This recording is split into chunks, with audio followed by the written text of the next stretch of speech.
Hi, I'm David Weber with the Portland State University Philosophy Department. I'd like to tell you about a course I'm teaching in the classroom, I hope, this fall at Portland State.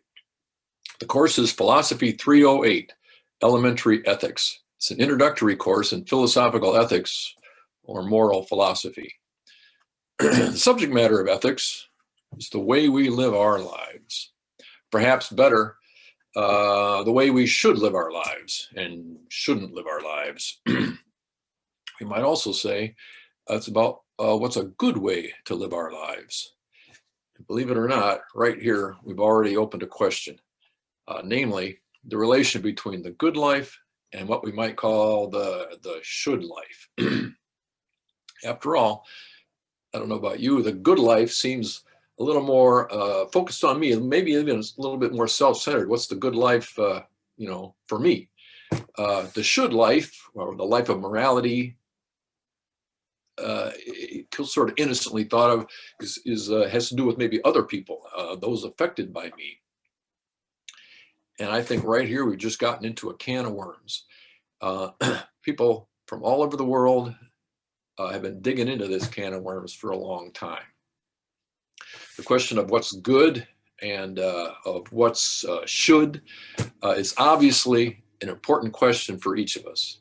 And it seems to me that we would do well on our own behalf, for our own sakes, to help ourselves to some of the thoughts and the thinking behind those thoughts of the smartest and most thoughtful of those people that have been thinking about this stuff for millennia. That's what we'll be doing in elementary ethics this fall.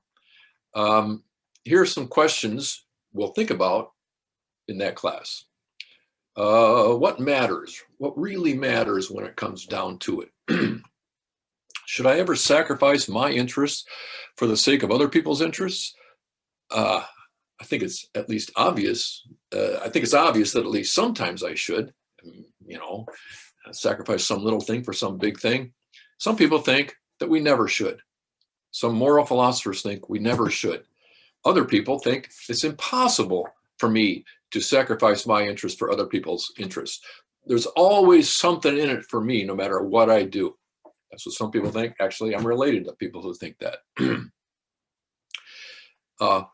Other question, when I'm dealing with other people, should I care more about respecting their choices or about the results of those choices? I mean, what if their choices are clearly bad choices?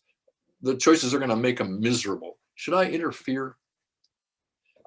Another question, do all people have equal value? Yeah. Should all people have equal value to us? That is, should we care about all people equally? I mean, should you care for your kids or your parents more than you care for other people's kids or parents? For people entirely unrelated to you? It seems to me obvious that you should. But why? Can that be justified morally? These questions and the answer to them all push beyond themselves in a philosophy class to the reasons for those answers, the moral justifications behind those answers, for those answers. Some of those reasons, justifications, take the form of moral theories. We'll talk about some. Here's some examples. Utilitarianism. Here's a mouthful. Deontological theories. Virtue ethics, natural law theories, and others. We'll examine how these theories capture various important aspects of our moral thinking, how adequately they do so, and how inadequately they do so, what they leave out. Finally, there's even the question of the role of ethics or morality itself in a human life. Is what we should and shouldn't do all there is to the question of what's a good and proper way to live? What if I got a life-centering project, a life-centering project that will be severely curtailed by the demands of morality? If my very identity is partly constituted by that life-centering project, suppose, I want to be a great cello player, for example. If my identity is constituted by that, does morality have the right to demand that I sacrifice my very identity? That's a tough question. People have addressed it. We'll look at what they say. So these are some serious questions that some serious people have given serious thought to. We'll have a look at them this fall.